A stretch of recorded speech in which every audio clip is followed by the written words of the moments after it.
Veillée étrangère.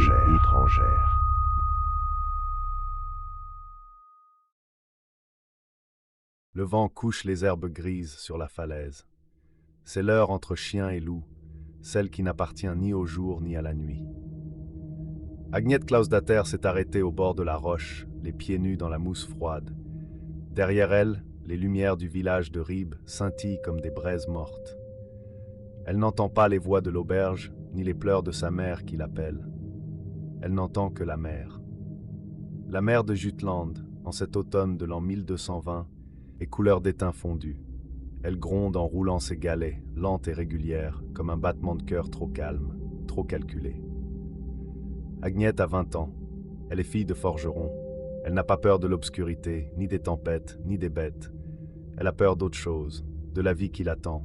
Un mariage convenu, une maison basse, des enfants qui toussent l'hiver, une existence rangée comme du linge sur une étagère. Ce soir-là, elle ne cherchait rien. Ce soir-là, il est apparu entre deux vagues, à 10 pas du bord, un homme, ou ce qui ressemble à un homme vu de loin, grand. Le torse droit, les épaules larges, la peau d'un blanc bleuté comme une lune en plein hiver. Ses cheveux étaient noirs et lourds, collés contre sa mâchoire, ruisselant d'eau de mer. Il avait des yeux semblants, entièrement verts, d'un vert de fond de bouteille, sans pupille visible dans l'obscurité. Il n'a pas dit son nom. Il n'en avait pas besoin. Tu regardes la mer comme si elle te manquait. Sa voix était grave. Elle résonnait dans la poitrine d'Agnete avant même d'atteindre ses oreilles. Je ne suis jamais allée sur la mer, dit-elle. Je sais, c'est pour ça qu'elle te manque. Il a souri. Agnete a reculé d'un pas, puis deux, puis elle s'est arrêtée, parce qu'il était beau, d'une beauté qui fait mal comme regarder le soleil trop longtemps, et parce qu'il lui tendait la main, paume ouverte, sans rien réclamer, et que cette main était sèche, chaude, humaine, alors qu'il venait de sortir de la mer. Viens avec moi, dit-il. Je te montrerai des choses que nul être de la terre ne verra jamais.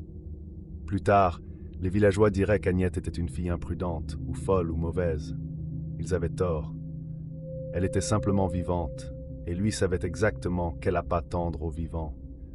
Elle a posé sa main dans la sienne. La mer les a recouverts ensemble.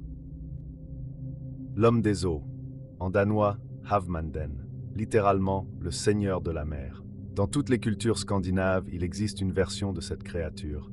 Les Norvégiens l'appellent Havman. Les Suédois, Havsman. En Écosse et en Irlande, on parle de Merrow ou de Blue Men of the Minch. Partout où l'Atlantique du Nord vient se fracasser contre des falaises grises, cet être surgit des contes. Il n'est pas simplement un poisson à moitié humain. Le Havmanden des textes médiévaux est tout à fait homme dans son apparence. Sauf cette peau trop blanche, ses yeux trop verts et cette capacité à respirer sous les eaux. Il vit dans des palais de corail et d'os polis par les courants. Il peut aimer, ou ce qui lui en tient lieu. Ce qui le distingue des sirènes féminines du folklore méditerranéen, c'est sa retenue. Il ne chante pas pour attirer ses proies. Il parle, il observe.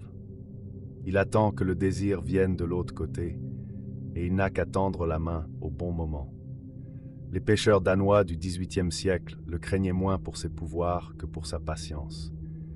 Une patience d'abysse, disait-il, celle d'un être dont le temps ne compte pas de la même façon.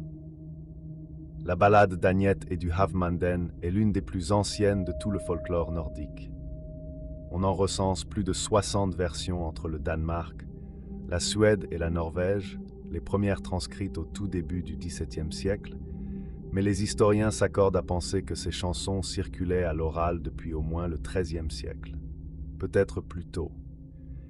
La version la plus connue fut consignée par écrit en 1818 par Just Mathias Thiel, folkloriste danois, qui recueillit les récits oraux des côtes du Jutland. Il nota avec soin les variantes.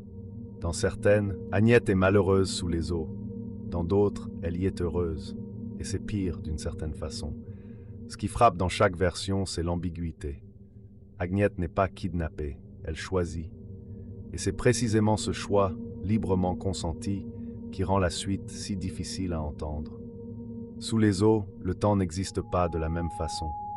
Agnete vécut avec le Havmanden dans son palais de pierre bleue, là où la lumière ne parvient que sous forme de reflets distordus, comme dans un rêve dont on se souvient mal.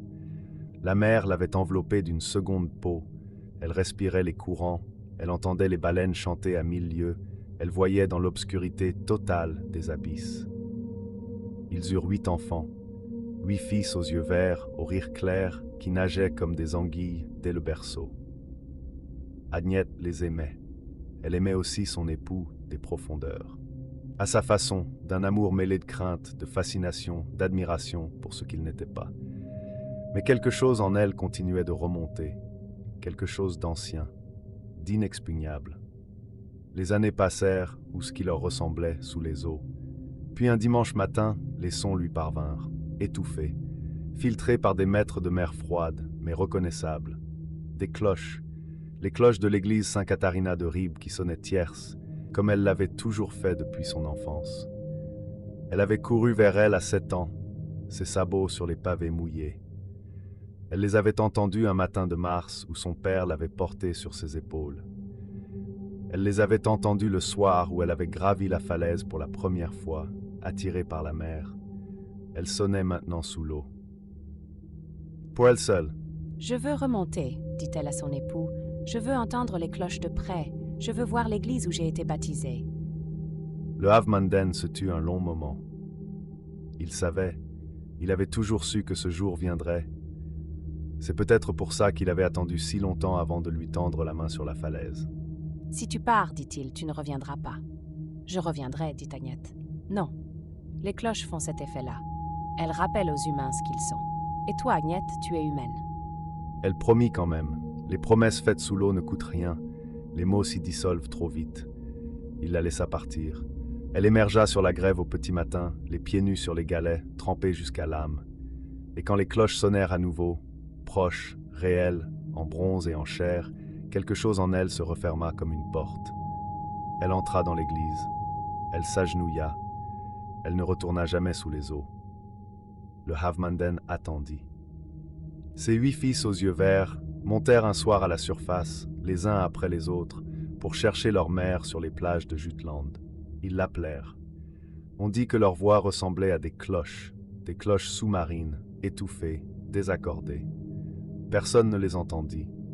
Ou peut-être que tout le monde les entendit, et que tout le monde fit semblant de ne pas comprendre. Agnès se remaria. Elle eut d'autres enfants, des enfants à la peau normale, aux yeux bruns, qui ne savaient pas nager. Mais chaque dimanche, quand les cloches sonnaient tierces, elle fermait les yeux un moment de trop, et les villageois apprirent à ne pas lui poser de questions sur ce moment-là. Au Danemark, certaines familles de pêcheurs préservent encore aujourd'hui des règles très précises pour éviter de croiser un Havmanden. Ne pas chanter au bord de l'eau après le coucher du soleil. Ne pas regarder trop longtemps la surface lisse de la mer par temps calme. Le calme est suspect. Il signifie que quelque chose écoute depuis le dessous. Si un inconnu surgit des vagues, les mains sèches, la voix trop grave, ne lui serrez jamais la main droite. C'est la main qu'il tend en premier, la main du contrat. Et surtout, si vous entendez des cloches sous l'eau, des sons que vous ne devriez pas entendre à cet endroit, à cette profondeur, remontez. Remontez immédiatement. Ce n'est pas la mer qui sonne, ce sont vos souvenirs qui vous rappellent où vous appartenez. Parce que c'est la peur que la légende d'Agnès touche, au fond, sous toutes les couches de mythes et de mer froide. Pas la peur du monstre, la peur du choix irréversible. La peur de choisir une vie entière contre une autre et de ne jamais vraiment savoir si on a choisi la bonne. Agnès a vécu 2 existences. Elle en a abandonné une, et l'autre était peut-être trop ordinaire pour suffire.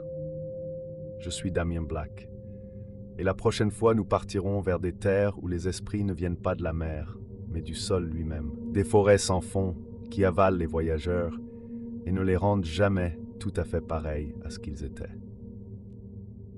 La mer ne réclame jamais ce qu'elle n'a pas déjà pris.